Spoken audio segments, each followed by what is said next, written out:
കാർത്തിക് സൂര്യയുടെ വീട്ടിലോട്ട് പോവാണ് പ്രാക്ടീസിന്. ദളപതി ഉണ്ട്, ദീപു ചേട്ടനുണ്ട്, ദളപതി ആക്കിയിട്ടുണ്ട്.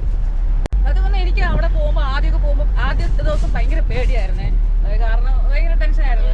ഇത്രയും വലിയൊരു ബ്ലോഗർ അങ്ങനെ പുള്ളി ഭയങ്കര എങ്ങനെയാണോ എന്നൊക്കെ ഉള്ളത്. അവിടെ പോയി കഴിഞ്ഞപ്പോൾ അങ്ങനെയൊന്നുമില്ല. ഭയങ്കര പാവം പിടിച്ച ഒരു ആളാണ് കാർത്തിക് സൂര്യ. ഭയങ്കര ഫ്രണ്ട്ലിയാണ്. അതുപോലെ തന്നെ അവരുടെ കൂട്ടുകാർ ആ ഒരു സർക്കിൾ ഭയങ്കര രസമാണ് കേട്ടോ. ഭയങ്കര വൈബാണ്. നമ്മുടെയൊക്കെ നല്ല എല്ലാവരും അവരുടെ ഫാമിലി ആയാലും ഫ്രണ്ട്സ് എല്ലാവരും നല്ല രീതിയിലായിരുന്നു പെരുമാറ്റമൊക്കെ. അത് ഇന്ന് നമുക്ക് അവരുടെ കാർത്തിക് സൂര്യയുടെയും വൈഫിൻ്റെയും വേറൊരു ഡാൻസ് ഉണ്ട്, അതിൻ്റെ പ്രാക്ടീസാണ്. കല്യാണം ഇന്നലെ കഴിഞ്ഞായിരുന്നു കേട്ടോ. അപ്പോൾ എന്തായാലും നമ്മൾ ഇറങ്ങി വീഡിയോയിലേക്ക് കടക്ക് മുമ്പ് ചാനൽ ഇതുവരെ സബ്സ്ക്രൈബ് ചെയ്യുക, ലൈക്ക് ചെയ്യുക, ഷെയർ ചെയ്യുക, കമൻറ്റ് ചെയ്യുക. Welcome to travelling Bamboos. ഞങ്ങൾ കാർത്തിക്കിൻ്റെ വീട്ടിലെത്തി കേട്ടോ. അപ്പം ഇന്നലെ ആയിരുന്നു കല്യാണം. അപ്പോൾ അതിൻ്റെ തിരക്കിലൊക്കെയാണ് എല്ലാവരും. ഇനി ഓരോരുത്തരായിട്ട് വിളിച്ച് കൊണ്ടുവരണം പ്രാക്ടീസിന്. ദീപചേട്ടൻ കാർത്തിക്കിൻ്റെ അച്ചാമ്മയെടുത്ത് ഭയങ്കര എന്തൊക്കെയോ കാര്യങ്ങൾ സംസാരിച്ചുകൊണ്ടിരിക്കുകയാണ്. ഇവിടെ പ്രാക്ടീസിന് വന്നപ്പോൾ ഓരോരുത്തരായിട്ട് മുങ്ങി ഓരോ വഴിക്ക് പോയിക്കൊണ്ടിരിക്കുന്നത്. നമ്മളിങ്ങനെ തേരാപ്പാര അലഞ്ഞുകൊണ്ട് കിടക്കുകയാണ്.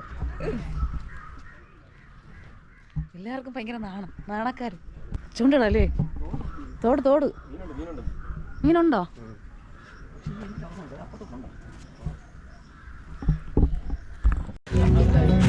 കാർത്തിക് വർഷയെത്തി അവരവരുടെ സോങ് പ്രാക്ടീസ് ചെയ്തുകൊണ്ടിരിക്കുകയാണ്. ഇതാരെന്ന് അറിയാമോ? ഇത് നിങ്ങൾ കാർത്തികിൻ്റെ വീഡിയോയിൽ കളില്ലേ, ആ കണ്ണൻ ബ്രോയുടെ കുഞ്ഞാണേ.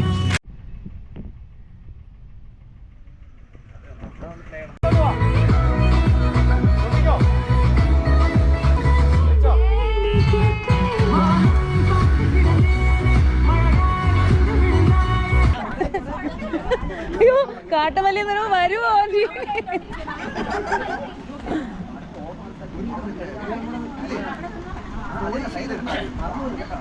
പക്കയായി സെറ്റ് തന്നെ.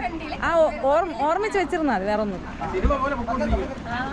അങ്ങനെ കാർത്തികിൻ്റെ വർഷയുടെ കൊറിയോ ഏകദേശം തീർന്നു. അവർ നന്നായിട്ട് ചെയ്തു കേട്ടോ. കാർത്തിക് വർഷയായാലും നല്ല ആറ്റിറ്റ്യൂഡൊക്കെ ഇട്ട് നന്നായിട്ട് ചെയ്യുന്നുണ്ട്. അത് കഴിഞ്ഞിട്ട് ആൻറ്റിമാരുടെ സെക്ഷനുണ്ട്. ആൻറ്റിമാരുടെ സെക്ഷനിൽ ഓരോരുത്തരായിട്ട് മുങ്ങുമെങ്കിലും വരും. കാർത്തികിൻ്റെ അമ്മയൊക്കെ ഉണ്ട് കേട്ടോ. പിന്നെ അത് കഴിഞ്ഞിട്ട് ശരണ്യ നന്ദകുമാർ, ശരണ്യയുടെ പെർഫോമൻസ് ഉണ്ട്. ശരണ്യയുടെ ആൻറ്റിമാരെയൊക്കെ ഇന്നലെ അന്ന് വന്നപ്പോൾ കഴിഞ്ഞായിരുന്നു. ശരണ്യ നന്നായിട്ട് ഡാൻസ് ചെയ്യുന്നുണ്ട് കേട്ടോ. നല്ല ആറ്റിറ്റ്യൂഡും നല്ല എക്സ്പ്രഷനൊക്കെ ഇട്ട് അടിപൊളിയായിട്ട് ഡാൻസ് ചെയ്യുന്നുണ്ട്. അടുത്തത് ഗ്ലാമി ഗംഗ വന്നായിരുന്നു. ഗംഗയുടെ ഒരു പോർഷൻ ഉണ്ടായിരുന്നു. അങ്ങനെ ഗംഗ അത് ചെയ്തു. അത് കഴിഞ്ഞപ്പോൾ പിന്നെ നമ്മളെ ബോയ്സൊക്കെ ഉണ്ടായിരുന്നു. എല്ലാവരുമായിട്ട് പ്രാക്ടീസൊക്കെ നടന്നുകൊണ്ടിരിക്കുകയാണ്. ഞാൻ ഈ ഗംഗയായാലും ശരണ്യായാലും എടുത്ത് പറയാത്തത് എന്നെക്കാട്ടിലും നന്നായിട്ട് എല്ലാവർക്കും അറിയാം ഇവരെയൊക്കെ. അതുകൊണ്ട് ആണ് ഇവർ ആരൊക്കെയാണ് എന്തൊക്കെയാണെന്ന് പറയാത്തത്. പിന്നെ അബിയും ശരണ്യമായിട്ടൊരു പെയർ ഡാൻസ് ഉണ്ടായിരുന്നു. അതും ഓക്കെ ആയി. എല്ലാ ടൈമിംഗ് ഒക്കെ ഓക്കെ ആക്കി പാട്ടെല്ലാം സെറ്റ് ആക്കിയിട്ടുണ്ട്. ഇനി എല്ലാം സ്റ്റേജിൽ കാണാം. ഞങ്ങൾക്ക് വിശ്വാസമുണ്ട് ഇവരെല്ലാവരും പൊളിയായിട്ട് ചെയ്യും. വേറെ ഒരു കുഴപ്പമില്ല.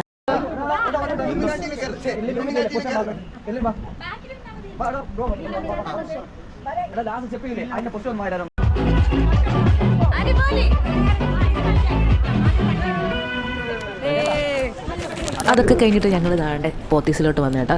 എന്തായാലും പ്രാക്ടീസ് എല്ലാം അടിപൊളിയായിരുന്നു. എല്ലാവരും നന്നായിട്ട് ചെയ്തു. അപ്പോൾ നാളെ എന്തായാലും സ്റ്റേജിൽ കാണാം. പിന്നെ ഞങ്ങൾക്ക് കുറച്ച് സാധനങ്ങൾ പോത്തീസിൽ നിന്ന് വാങ്ങണമായിരുന്നു. നാളെ നമ്മുടെ ഡാൻസേഴ്സിന് ആവശ്യമായിട്ടുള്ള കുറച്ച് സാധനങ്ങളൊക്കെ വാങ്ങണമായിരുന്നു. ഞാനും ചെയ്യുന്നുണ്ട് കേട്ടോ ഡാൻസ്. അവർ മുങ്ങി നടക്കാമെന്നാണ് വിചാരിച്ചത്. പക്ഷേ വേറെ നമുക്ക് പ്രോഗ്രാം ഉള്ളതുകൊണ്ട് എനിക്ക് കയറിയേ പറ്റുള്ളൂ. ഞാനിങ്ങനെ കറങ്ങി നടക്കാമെന്ന് വിചാരിച്ചായിരുന്നു. അത് നടക്കത്തില്ല. എന്തായാലും ഞാൻ ഡാൻസ് ചെയ്യുന്നുണ്ട്.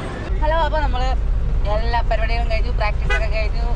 ഞങ്ങൾ ഇറങ്ങി മണിയിപ്പോൾ 8 മണിയായിട്ടോ. നാളെയാണ് ഇവരുടെ വർക്ക് ഗ്രീൻ ഫീൽഡിൽ വെച്ചിട്ടാണ്. അപ്പം അതിൻ്റെ കുറേ കാര്യങ്ങൾ ചെയ്ത് തീർക്കാറുണ്ട്. നമ്മൾ 5 മണിക്ക് അവിടെ നിന്ന് പ്രാക്ടീസൊക്കെ കഴിഞ്ഞ് ഇറങ്ങാനായിരുന്നു പ്ലാൻ. പക്ഷേ എല്ലാവരും എത്തിയപ്പോൾ തന്നെ 6-7 മണിയൊക്കെ ആയി.